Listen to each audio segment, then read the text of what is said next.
Imhotep Simba, class of 2015, and this is my Be More story. I would say my story started here in West Baltimore, born and raised in community, grew up single-parent household, and growing up, Coppin State University was very much a part of my community and experience. But being based in West Baltimore, I think it was a no-brainer. Come from humble beginnings, and it's a beautiful city, but it can also be quite challenging at times as well. But thankfully, I had a very caring mother who was very informed on the things that I would need to prosper in life. And youth development and mentoring programs were very much a core component of that. And being a beneficiary of those programs very much is a part of my story, but then also paying it forward to other scholars. So being a student athlete here at Coppin State University contributed to my growth in abundance of ways. The physical component, every day was a grind and a challenge, right? When you're a student athlete, you're rising at the break of dawn, you may have classes at 9, and then you have, homework and assignments to complete. And so that was very formative. And,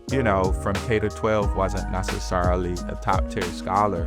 And so there were certainly benchmarks that were very important, and that was very transformational as a scholar here. When thinking about lessons that I take away from my journey at Coppin State, service, resiliency, and community are 3 that come to mind. It's instilled a compass in me to kind of find community no matter how far I may go, domestically or abroad. And if one told me during my time at Coppin State University, I would have had the privilege to serve in the Peace Corps, live abroad for 2 years, 3 months, progressively, without returning stateside. One had told me I would, come across a fellowship that made Georgetown a full ride in preparing to join the State Department's Foreign Service as a U.S. diplomat.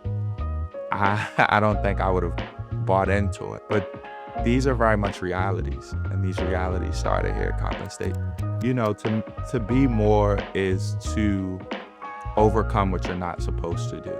The boxes you're placed in, it's overcoming those boxes, breaking down those barriers and perimeters. Be more means impossible is nothing. And so for me, I've tried to be intentional about that at an individual level, but also sway others to be more intentional about opening doors from people from various walks of life who may not have access. And I think, at Coppin, people really push and inspire you that you're limitless. Hard work, intentionality, and resiliency, whatever you want to achieve is very much possible. Regardless of where you are in your journey now, how you may feel, what you aspire to achieve, and sometimes the limits you feel that may be placed upon you, you got to keep your eyes on the prize and just kind of stay the course. I have an 11-year-old son, and so, being a parent, resiliency has been a core pillar that I've acquired here at Coppin State. It's been a notable component of my journey as a father. When thinking about resiliency, I cannot emphasize how turbulent things have been and how many times I've experienced and faced rejection. But being intentional, keeping one's eyes on the prize, and to come back until yes is inevitable.